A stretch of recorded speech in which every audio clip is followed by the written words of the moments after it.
হাওড়া স্টেশনে bulldozer action. এই মুহূর্তের সবথেকে বড় খবর, শিয়ালদার পর এবার যোগী আদিত্যনাথের স্টাইলে অ্যাকশন খোদ কলকাতায়। মাঝরাতে রণক্ষেত্র হাওড়া স্টেশন চত্বর। আপনারা দেখছেন নিউজ বাংলা প্রতিবেদন।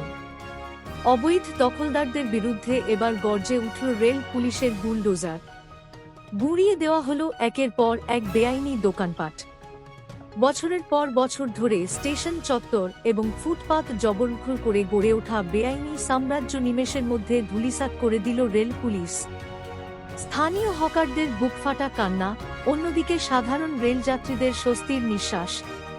একদল হকার বলছেন, লাখ লাখ টাকার ক্ষতি হয়ে গেল, মাথায় আকাশ ভেঙে পড়ল। কিন্তু প্রশাসন অনড়। সাধারণ মানুষের যাতায়াতের রাস্তা পরিষ্কার করতেই এই চরম পদক্ষেপ।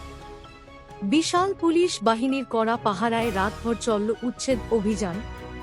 হাওড়া স্টেশন কি এবার সম্পূর্ণ দালাল আর জবরদখল মুক্ত হবে? পুনর্বাসনের দাবিতে কি করবেন হকাররা? সব খবরের লাইভ আপডেট দেখতে চোখ রাখুন নিউজ বাংলার পর্দায়। দেখতে থাকুন।